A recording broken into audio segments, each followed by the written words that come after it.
अभी जैसे इंडिया बहुत सारे हथियार खरीद रहा है, राफेल को लेकर खास तौर बात चल रही है कि बहुत सारा फ्रांस से हमने और मंगा लिया है। ये वर्ल्ड लेवल के इक्विपमेंट है। अगर 2036 में हम 1986 का जहाज जो बनना शुरू हुआ था इस्तेमाल कर रहे हैं, तो कहीं ना कहीं मेरे हिसाब से it was not a good deal for us. Source code अगर हमें मिल जाते हैं तो हम उसमें अपने हथियार लगा सकते हैं। फ्रांस ने वो भी हमें शेयर करने के लिए साफ मना कर दिया है।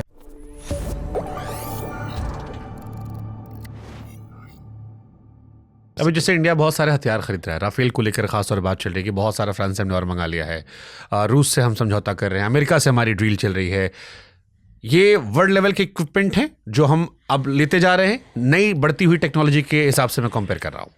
देखिए, आप ओप सिंदूर लें तो S-400 जो है, जो हमने एयर डिफेंस सिस्टम लिया है रूस से, वो बहुत ही कारगर साबित हुआ है।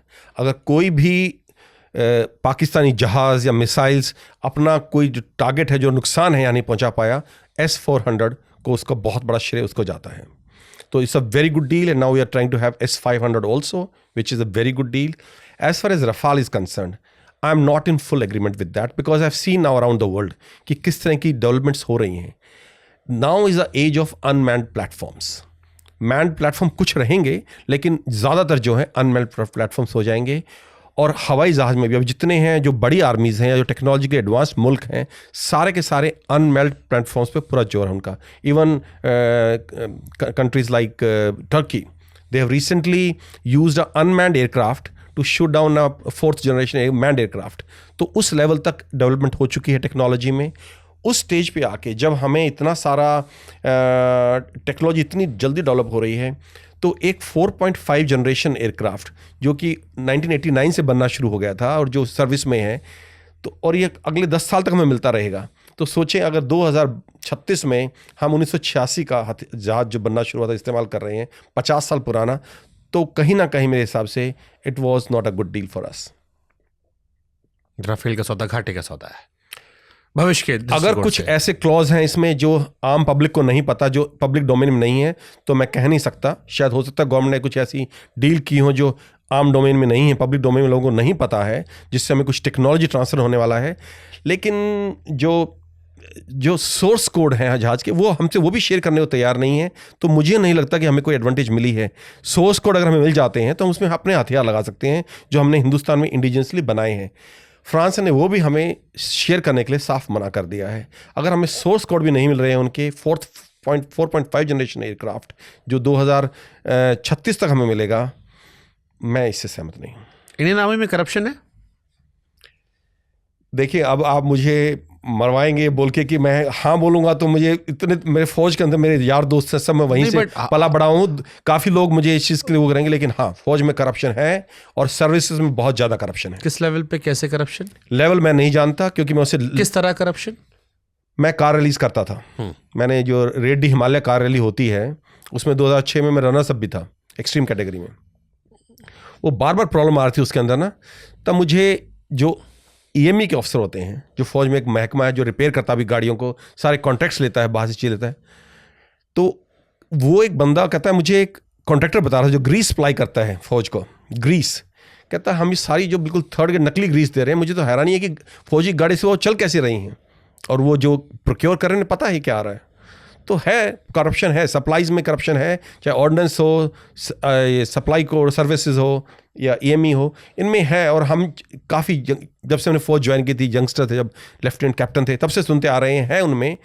लेकिन पिन पॉइंट करना किस लेवल पे है, क्या मुश्किल है। ये कैसे पॉसिबल? क्योंकि जो भी फौजी जा रहा है, फौज वो जगह है जहाँ पर एक इंसान परिवार भूलकर शहादत देने को तैयार है।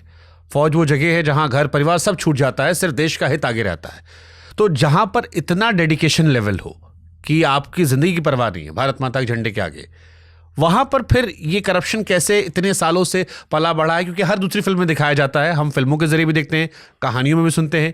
मेरे पास VK सिंह साहब भी आए थे, उनसे भी मैंने समझने की कोशिश की थी।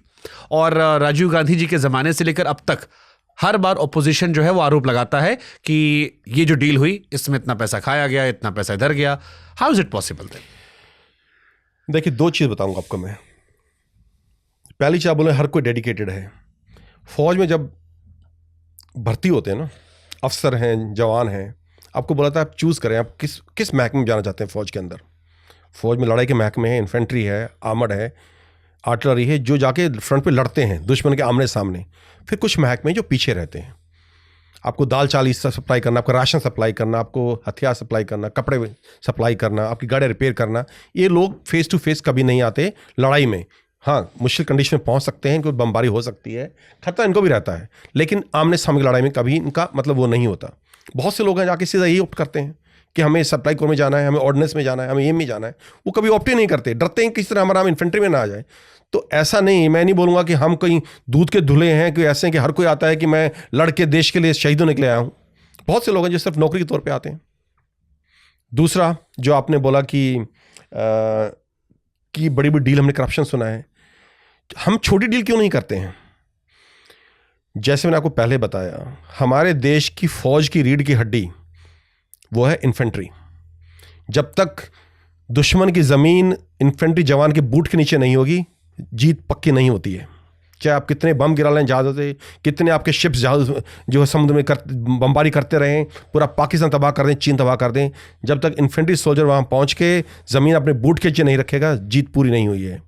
और जैसे आपको बोला ये सब भी ख़त्म हो जाएंगे ना, सारी जहाज़, शिप्स, तोप, इन्फेंट्री जवान तब भी लड़ेगा और आखिर तक लड़ता रहेगा। लेकिन अब तक, और मैंने फौज 8-9 साल पहले छोड़ी है,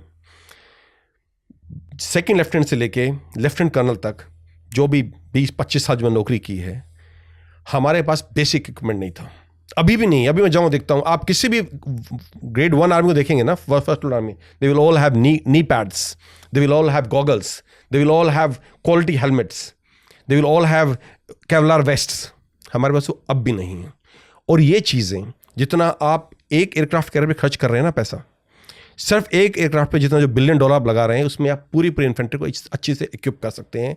लेकिन इतने सालों में, अब जब तक मैंने फौज छोड़ी थी तब तक हम वो हेलमेट इस्तेमाल कर रहे थे जो सेकेंड वर्ल्ड वॉर में इस्तेमाल हो रहे थे। हमारी हथियार थे, जो राइफल एक पर्सन है जिससे जवान ने लड़ना है, वो एक थर्ड वर्ल्ड कंट्री के बराबर की राइफल थी। It was not a first world armies rifle.